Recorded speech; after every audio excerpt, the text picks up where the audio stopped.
నిన్ననే ఒకటి నేను చూశాను మీరు రిలీజ్ చేసిన టీజర్. అది వస్తున్న సినిమాలకు ఒక యాక్షన్ మూవీస్కి ఏమాత్రం తగ్గకుండా కేజీఎఫ్ రేంజ్లో, బాహుబలి రేంజ్లో కనిపిస్తుంది. జస్ట్ ఒక పాట మీ పిక్చరైజేషనే ఒకసారి ముందు చూద్దాం, చూసాక మనం ఇంటర్వ్యూలోకి వెళ్దాం. అక్కడ సినిమా తెరపై, వెండి తెరపై గాంధిస్తుంది. మీరు నిజ జీవితంలో కూడా రాజకీయాల్లో అట్లా గాంధించుకుంటూనే గడిపారు ఎన్నేళ్ళు. విద్యార్థి నాయకుడిగా, తర్వాత మున్సిపల్ చైర్మన్గా, ఎమ్మెల్యేగా, వర్కింగ్ ప్రెసిడెంట్గా, రకరకాల హోదాలో మిమ్మల్ని ఇంటర్వ్యూ చేసే అవకాశం కూడా వచ్చింది. వర్కింగ్ ప్రెసిడెంట్గా నాకు ఇంటర్వ్యూ చేశాను, ఎమ్మెల్యేగా చేశాను, తెలంగాణ ఉద్యమకారుడిగా కొద్ది రోజులు ఉన్నారు, అప్పుడు చేశాను.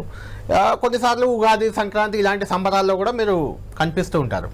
అయితే ఇది కొంచెం చాలా డిఫరెంట్గా కనిపిస్తుంది. అదేదో రజనీకాంత్ భాష, లేకుంటే మోహన్ బాబు అసెంబ్లీ రౌడీ ఇలాంటి సినిమాలను గుర్తుకు తెస్తుంది మీ గెటప్ కానీ, ఆ పిక్చరైజేషన్ కానీ. ఏంటి అసలు వెండి తెరకెక్కాలని ఎందుకు అనుకున్నారు మీరు? జయలక్ష్మి పిక్చర్స్ మీదే, మీ కూతురు పేరు మీద ఉన్న పెట్టినట్టున్నారు. ఎందుకు మీ బయోపిక్ని మీరే తీయాలనే ప్రయత్నం ఏంటి అసలు? ఎందుకు అంటే ఇదేం ప్లానింగ్ కాదు, ప్లానింగ్ లేదు, ఆలోచన కూడా లేదు. ఇది అదే నిన్న మొన్న కూడా ఈ మధ్య చెప్పడం కూడా జరిగింది. ఏంటంటే ఒక ప్రైవేట్ ఫంక్షన్లో నేను అక్కడ డిన్నర్ చేస్తున్నా, ఈ డైరెక్టర్ రామానుజం అని పరిచయం చేసుకున్నాడు. వచ్చి సార్ నేను ఇట్లా, నా పేరు రామానుజము, నేను గత కొన్ని 2-3 సినిమాలు కూడా తీసినాను అని వారు చెప్పినప్పుడు చెప్పుకుంటూనే, నేను కొన్ని సంవత్సరాల నుంచి ఈ వార్ ఆఫ్ లవ్ జగ్గారెడ్డి అని అది ఇట్లా అనుకున్నా సార్ ఇట్లా అని నా ఫేస్తో ఉన్న పోస్టర్ చూపించాడు. కనిపించేది అనుకుంటా, ఇంకోటి ఉంది, ఆ పోస్టర్ చూపించాడు నాకు. అదే ఆ పోస్టర్ చూపించినప్పుడు నేను ఆ వార్ ఆఫ్ లవ్ జగ్గారెడ్డి ఆ పోస్టర్ చూపించినప్పుడు ఎందుకు ఆ సెకండ్ ఆయన కనెక్ట్ అయ్యి సర్లే కొంత ఆలోచన చేస్తాను నేను అని అన్నది.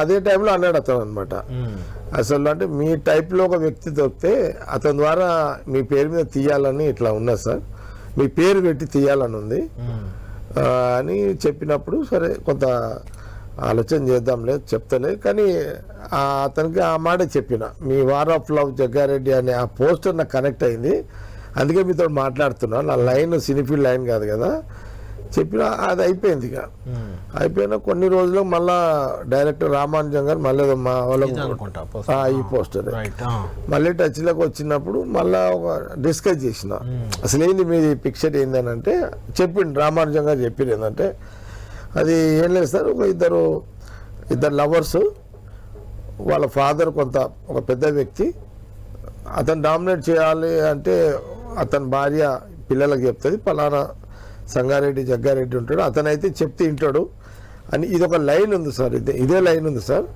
ఇంకా కథ లేదు, ఇదే లైన్ సార్ అన్నాడు అనమాట. అంటే జగ్గారెడ్డి ఒక రెబల్ స్టార్ గా మారుతుండా ఈ మూవీలో? అంటే అదే రాజకీయాల్లో కూడా రెబల్ స్టార్ మీరు. కేసీఆర్ బీఆర్ఎస్ లో ఉండి కేసీఆర్ పై రెబల్ స్టార్ అయ్యారు, తర్వాత కాంగ్రెస్ లో రేవంత్ రెడ్డి పిసిసి అవుతున్న సందర్భంగా మీరు రెబల్ స్టార్ ఇక్కడ కూడా. ఇప్పుడు రాహుల్ గాంధీకి సన్నిహితంగా ఉన్నారు. సరే మొన్నటి ఎన్నికల్లో ఓడిపోయారు కాబట్టి కొంత విశ్రాంతి దొరికింది అని మూవీస్ వైపు వెళ్తున్నారా, లేకుంటే సీరియస్ గా మూవీస్ లో ఉండాలని ఆలోచన ఉందా? గెటప్ అయితే మీది చాలా బాగుంది, అందులో ఏం అనుమానం లేదు. మూవీ అనేది పర్సనల్ ఇంట్రెస్ట్ కాదు, మూవీ పర్సనల్ ఇంట్రెస్ట్ కాదు, లేదు కూడా అది కాదు. కానీ ఆ రామానుజం గారు చెప్పినప్పుడు ఆ వార్ ఆఫ్ లవ్ జగ్గారెడ్డి, ఇద్దరు ప్రేమికులు, మీరు చెప్తే అతను వింటాడు, ఇది ఒక లైన్ ఉంది అని అన్నప్పుడు కొంత కనెక్ట్ అయినాడు. సరే నాకు అనిపించింది కొంత టైం ఇవ్వండి అని అప్పుడు అడిగిండు అనమాట డైరెక్టర్ రామానుజం గారు. ఏంటంటే మీరు చేస్తే బాగుంటుంది సార్ ఇంకా, ఎందుకంటే మీ అన్నప్పుడు సరే అని నేను కొంత టైం తీసుకొని మీకు చెప్తలే అని అన్న. అంటే రామానుజం గారి ఐడియా అయితే బాగుంది, ఎందుకంటే మూవీ అసలు లాంచ్ ఏదో ఆఫీస్ ఓపెన్ చేశారు, లాంచ్ కూడా కాలే, ఇంకా కాకముందే టీజర్ తో మీ ప్రారంభోత్సవం ఆఫీస్ కార్యాలయం ఓపెన్ తో దానికి ఆల్రెడీ క్రేజ్ వచ్చేసింది మూవీకి. అంటే మీరు ఉండడం అనేది అడ్వాంటేజ్ అయినట్టు కనిపిస్తుంది. ఆ మాట ఆయన కూడా అన్నాడు, ఎవరు రామానుజం డైరెక్టర్ కూడా అన్నాడు, సార్ మీరు ఉండడంతో ఏంటంటే మీ పేరు అట్లా ఉంటది, వ్యక్తిగతంగా కూడా మీ గురించి మాకు తెలుసు కదా, మేము ఇప్పటి నుంచి కాదు, మీరు 2005-06 నుంచి కూడా మేము అబ్జర్వ్ చేస్తున్నాము, కానీ ఇక మాకు ఎప్పుడు ఆ సందర్భం రాలేదు, కొన్ని సంవత్సరాల నుంచి వేసుకొని ఇట్లా అనుకుంటున్నా, మీరు అనుకోకుండా కనబడ్డారు, మీరుతో మాట్లాడడం, ఇది చెప్పడం, మీరు కనెక్ట్ అయ్యారు, అది ఒక అని చెప్పారు. అంటే జగ్గారెడ్డి గారు, ఇది జగ్గారెడ్డి అనేది మీ పేరే, అది పెద్ద ఏం లేదు కింద. అంటే వార్ ఆఫ్ లవ్ కు మీరు కనెక్ట్ అయినట్టు అనిపిస్తుంది. అంటే మీకు లవ్ వార్ ఆఫ్ లవ్ అనేది డైరెక్టర్ గా వారు ఎంచుకున్న లైన్, అది అవును. రామానుజన్ దానికి ఎంచుకున్న ఎలా లైన్ connect అయ్యారు? అన్నప్పుడు నేను థర్డ్ మీటింగ్ లో చెప్పిన, సరే మీ ఇప్పుడు వాళ్ళ ఏది ఆ పిల్ల తల్లి నా గురించి చెప్తుంది కదా బ్యాక్గ్రౌండ్, అవును. చెప్పినప్పుడు నా బ్యాక్గ్రౌండ్ ఒరిజినల్ గానే ఉంది కదా, అదే నీకు చెప్తా, అది మీరు యాడ్ చేసుకోండి అని రామానుజన్ చెప్పిన అనమాట. ఓకే. అంటే దీనిలో మీ బయోపిక్ గా కూడా చూడాలి. బయోపిక్ అని బయోపిక్ ఫ్లాష్ బ్యాక్ లో, నిజం ఫ్లాష్ బ్యాక్ లో మీరే అంటే నేను రియల్ స్టోరీ ఉంటుంది. నేను ఇంటర్మీడియట్ స్టూడెంట్ లీడర్ గా, లేదంటే తర్వాత కౌన్సిలర్ గా, మున్సిపల్ చైర్మన్ గా అనేక సంఘటనలు ఉన్నాయి. అంటే అంటే ఆ రోజులలో కాబట్టి ఎమ్మెల్యే వరకు రాదా? ఎమ్మెల్యే దాకా రాదు, అదే చాలా పెద్ద ఎపిసోడ్ ఉంది అదే కదా. అవన్నీ చెప్తే డైరెక్టర్ అవన్నీ ఎట్లా అమర్చుకోవాలో కూడా సరిపోదు వాళ్ళకి. అది అంటే ఏదో మనం ఏదో బ్యాక్గ్రౌండ్ ఫ్యామిలీ బ్యాక్గ్రౌండ్లో లేకపోతే డబ్బులు పెట్టి రాజకీయంగా వచ్చిన వాళ్ళం కాదు కదా. బేసికల్గా పబ్లిక్ ఫీల్డ్లో పనిచేసినాం, పబ్లిక్ ఉద్యమాలు చేసినాము అట్లా. ఆ రోజులలో ఇంకా ఈ రోజులలో ఏం లేవు, ఇంకా ఆ రోజులలో చాలా కష్టంగా నడిచేటి కదా. ఎదగాలనుకున్నానికి చాలా ఇబ్బందులు ఉంటుండే ఆ రోజులలో.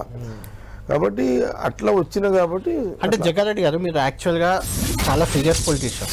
బీజేపీలో ఉండి మున్సిపల్ చైర్మన్ అయినా, తర్వాత తెలంగాణ మూవ్మెంట్లో బీఆర్ఎస్ ఎమ్మెల్యేగా ఉన్నా, ఆ తర్వాత కాంగ్రెస్ పార్టీ బీజేపీలో మధ్యలో ఎంపీగా పోటీ రకరకాలుగా చేసినా మీరు చాలా సీరియస్ పొలిటీషియన్. ఎప్పుడు ప్రజల్లో ఉంటారు, ప్రజలతో ఉంటారు, చాలా సీరియస్గా ప్రజాసేవే అనే రకంగా ఉంటారు. ఇప్పుడు ఒక దాదాపు ఏడాది కాలం జరుగుతుంది షూటింగ్ అని మీరే చెప్పారు. అంటే ఏడాది కాలం రాజకీయాలకు విశ్రాంతి అయినాయిగా. అంటే ఇప్పుడు నాకున్న ఒక అడ్వాంటేజ్ ఏంటంటే మా గవర్నమెంటే ఉంది ఇప్పుడు. అవును, మా కాంగ్రెస్ గవర్నమెంటే ఉంది, సీఎం రేవంత్ రెడ్డి ఉన్నాడు, మినిస్టర్స్, అంత ఒక వ్యవస్థ ఉంది ఇప్పుడు నేను మరీ టైం ఇచ్చి వాస్తవాన్ని కూడా చేసేది కూడా ఏం లేదు. గవర్నమెంట్ ఉన్నప్పుడు మా వాస్తవం కూడా పార్టీ రోల్ తక్కువ ఉంటుంది. గవర్నమెంట్ ఉన్నారు, మీ మిస్సెస్ కూడా ఇప్పుడు కార్పొరేట్, కాబట్టి పెద్దగా నాకు టైం స్పేర్ చేసి తిరగాల్సిన అవసరం కూడా ఏం లేదు. కాబట్టి కొంత సీఎం రేవంత్ రెడ్డి ఉన్నాడు, క్యాబినెట్ మినిస్టర్స్ ఉన్నారు, ఇక సీనియర్ లీడర్స్ ఉన్నారు. ఆ వ్యవస్థ ఇప్పుడు జగ్గారెడ్డిగా ఫుల్ టైం ఇచ్చి తిరిగి చేసేదేం లేదు. తిరగదు కానీ ఏడాది కాలం పాటు అసలు ఇక రాజకీయాలకి దూరం ఉంటాడు జగ్గారెడ్డి. గాంధీ భవన్ కూడా రాడు అని మీ సన్నిహితులు కొంతమంది అంటుంది, సినిమాలోనే ఉంటాడు ఏడాది పాటు అని. అంటే జనరల్గా ఏంటంటే వాస్తవం కూడా ఇప్పుడు చేసేది కూడా ఏం లేదు కాబట్టి,